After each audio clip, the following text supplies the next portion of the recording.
এটি কণমানিয়ে কান্দি কান্দি কৈছে মই প্ৰধানমন্ত্ৰী হলে পৰীক্ষা বন্ধ কৰি দিম। जब मैं प्रधानमंत्री बनूंगा ना एग्जाम को बैन कर दूंगा।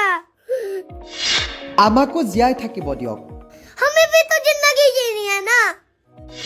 পৰীক্ষাক লৈ অতিষ্ঠ হৈ এটি শিশুৰ বিশেষ আহ্বান। পৰীক্ষাৰ পাছত পৰীক্ষা, পৰীক্ষাৰ পাছত পৰীক্ষা, लेकिन एग्जाम पे एग्जाम, एग्जाम पे एग्जाम। শিশুটিৰ ভিডিঅ' চাই এতিয়া বহু প্ৰশ্নৰ উদয় হৈছে। दोस्तों हम बच्चों को भी तो जीतने की পঢ়াৰ হেঁচা আৰু কিমান ল'ব? এটি ভাইৰেল ভিডিঅ'ই বহু প্ৰশ্নৰ সৃষ্টি কৰিছে। শিশুটিৰ এই কম সময়ৰ ভিডিঅ'টোত বহু কথাই কৈ গৈছে। আপোনাৰ সন্তানৰ লগতো আপুনি নিশ্চয় পাইছে এনে ঘটনা। বিদ্যালয়ৰ যিমানবোৰ কাৰ্যকলাপ দিয়া হয় তাৰ পাছত যেন তেওঁলোকে একো কৰিবলৈ সময় নাপায়, ভাগৰুৱা হৈ পৰে। ঠিক সেইদৰে এই শিশুটিৰ ভিডিঅ'ই সৃষ্টি কৰিছে বহু প্ৰশ্নৰ। জ্যেষ্ঠ ব্যক্তিসকলে পঢ়াৰ ক্ষেত্ৰত ভাগৰুৱা হৈ পৰে, তেনে ক্ষেত্ৰত শিশুসকল যেন নাভাগৰিব সেয়া নিচেই অনুমেয়।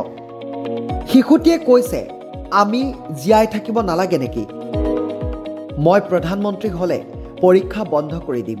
जब मैं प्रधानमंत्री बनूंगा ना एग्जाम को बैन कर दूंगा।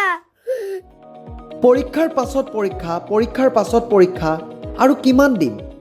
लेकिन एग्जाम पे एग्जाम, एग्जाम पे एग्जाम। অতিষ্ঠ হৈ সামাজিক মাধ্যমত আপলোড কৰিলে এটি ভিডিঅ'। পঢ়াৰ হেঁচা সহ্য কৰিব নোৱাৰি শিশুটিয়ে বহুখিনি কথা কৈ গ'ল ভিডিঅ'টোৰ জৰিয়তে। এই ভিডিঅ'টোত চাই কি ভাৱ আহিছে আপোনাৰ মনত জনাব পাৰে কমেণ্ট বক্সত।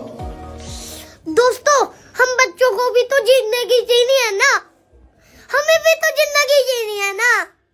लेकिन एग्जाम पे एग्जाम, एग्जाम पे एग्जाम। जब मैं प्रधानमंत्री बनूंगा ना एग्जाम को बैन कर दूंगा। यू आर पंडित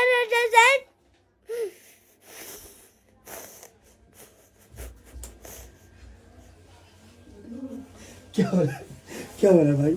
मैंने कहा था एक्टिंग करनी है, तुम सीरियस क्यों हो जाते हो एग्जाम का नाम लेते ही हैं?